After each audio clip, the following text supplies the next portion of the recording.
Bonjour et bienvenue à tous pour cette nouvelle exploration. Aujourd'hui, on va parler d'un sujet qui, je pense, touche beaucoup de monde, la fatigue.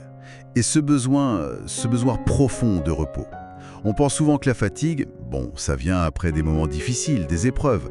Mais qu'est-ce qui se passe quand elle s'installe, même quand tout semble aller pour le mieux, quand on est au sommet en quelque sorte? C'est un peu étrange, non? Ah oui, c'est une observation vraiment juste. La fatigue, ce n'est pas juste une question de corps, hein. Elle peut s'infiltrer dans notre état d'esprit, dans nos émotions, et même, oui, nous empêcher d'apprécier les bonnes choses.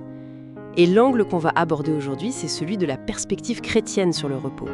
Le voir comme un élément essentiel, voire divin. Exactement. On va essayer de voir comment reconnaître un peu les signes de cette fatigue un peu insidieuse, et pourquoi le repos, c'est pas juste un luxe, mais une vraie nécessité. Une discipline spirituelle même. Alors allons-y, décortiquons un peu ça. Un premier point qui m'a frappé, c'est cette idée que la fatigue peut réactiver des traits de caractère qu'on croyait avoir dépassés. L'irritabilité, par exemple, même quand le cœur, au fond, est joyeux. C'est un saboteur silencieux, quoi. Tout à fait. La fatigue, elle peut nous voler notre joie. C'est souvent la première chose qu'elle attaque. On peut être entouré de bénédictions, de bonnes choses, mais incapable d'en profiter vraiment. Il y a cette analogie d'un homme très riche qui vivait pauvrement par peur de perdre sa fortune. Il possédait, mais il ne jouissait pas. La prospérité, dans ce sens, c'est vraiment la capacité de jouir de ce qu'on a. C'est puissant comme image, ouais. Et ça ne s'arrête pas là, j'imagine. La fatigue, ça nous rend aussi plus... Susceptible. On prend tout mal. Oui, exactement. Et ça peut nous faire glisser vers une mentalité de victime. On se sent attaqué, incompris. Mais attention, il faut bien faire la différence entre être victime de circonstances difficiles. On peut penser à Joseph, par exemple, dans la Bible, vendu par ses frères, mais qui a su rebondir en Égypte.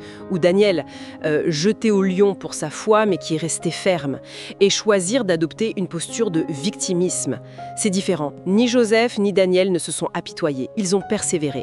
Jésus lui-même a trahi, n'a pas joué la victime, il a accompli sa mission. La fatigue, elle abaisse notre seuil de résilience. D'accord. Et là, ça devient vraiment intéressant. Ça affecte aussi notre paix intérieure. On perd cette tranquillité, c'est ça? Oui, en effet. Les textes parlent d'une paix qui dépasse l'entendement, qui ne dépend pas de notre compréhension logique des plans de Dieu. Pour expérimenter cette paix, parfois il faut renoncer au besoin de tout comprendre, de tout maîtriser par la raison.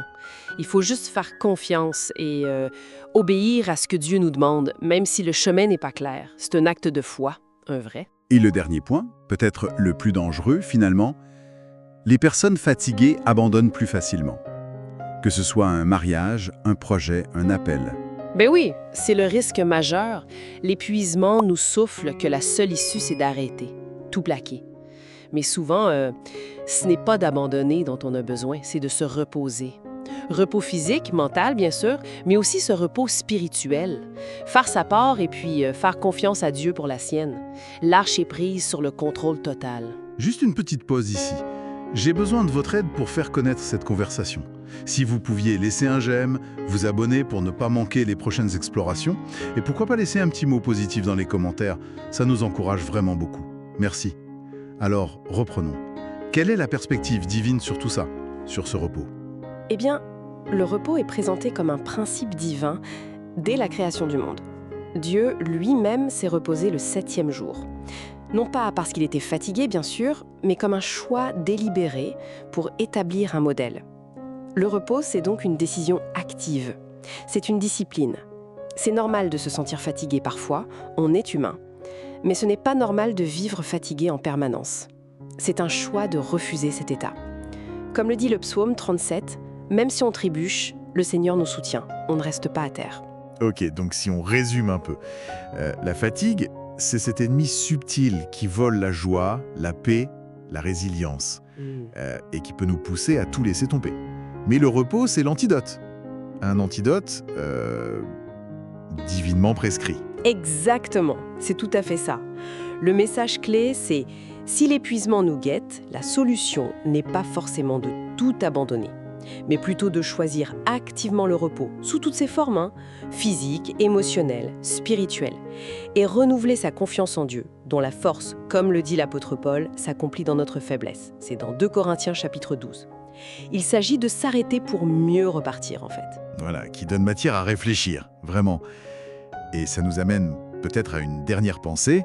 Pour chacun, Oui, peut-être se demander dans quelle sphère de ma vie est-ce qu'un repos délibérément choisi, et non pas juste subi par épuisement total, pourrait non seulement me restaurer, mais aussi, qui sait, ouvrir de nouvelles perspectives ou révéler la prochaine étape que Dieu a pour moi.